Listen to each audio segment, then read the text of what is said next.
actually, we would like a little bit of your input, really? I think. Oh, because we don't currently have any male identifying performers in our troupe, and we would like to at some point, because male mental health is such an important topic and we'd love to cover it. So as a man, what kind of things would you like to see on stage? What kind of things would you be interested in seeing Invisible Cabaret explore? Well, it's interesting you asked that, because I know we had this conversation after your show that I photographed last year about male mental health.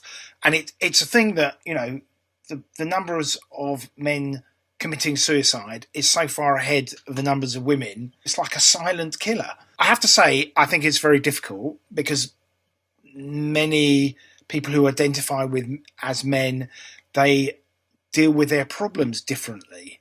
Guys in general, he says, and especially the older like me, don't really talk about your feelings, or you do talk about your feelings, but in an environment of piss-taking, drinking, and in general roughhousing each other.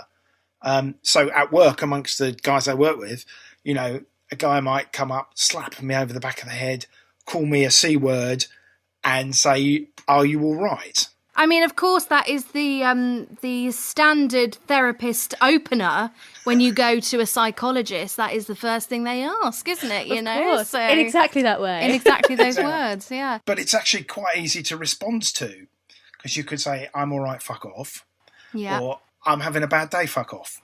Yeah, those are your options. In saying that, guys tend to let out their emotional problems and their pains in very small packets. And one of the things I love jazz. An act I've been thinking about, I find when I play, I can express myself. I have to use, I don't have agency, but my saxophone has agency. Does that make sense? Wow, that's beautiful. Yeah. And so a lot of guys will use a metaphor or give agency to something else. You could see an act, go back to my act, me and Black playing the saxophone, playing something like Harlem Nocturne, which, if you know it, is a very soulful piece of music. But you can express that, and then a strip could go around you, or a tease could go around you.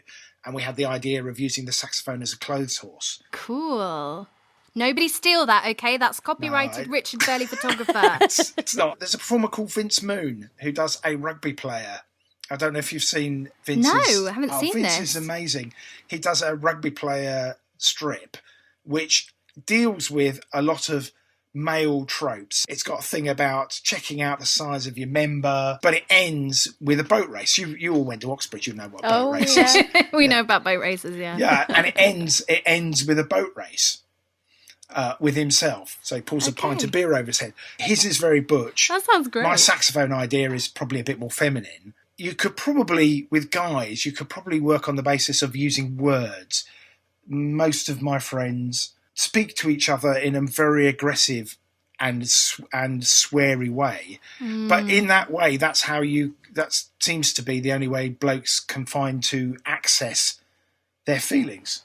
Oh, God, you make me cry now. That's not fair. Oh, no. Oh, mate. And so what you might find there's a difficult juxtaposition between the aggressiveness of male communication and the softer, possibly more feminine way that you guys, when you're performing. I get what you're saying, and I just think it's fascinating, though, because within all of this, obviously cabaret is really great, and burlesque, both brilliant places for deconstructing gender, ideas of gender. The thing that I find more challenging is working out how to make sure that it's a space wherein the people on the very sort of male end of the spectrum, the kind of people who express themselves in that aggressive way that you're talking about, I always think it's quite difficult to maybe get a space right where they can feel comfortable if they're not comfortable with the more feminine ways of expression. Do you know what I'm trying to say? I do, precisely. And that's why I think maybe some spoken word might be a simpler way forward.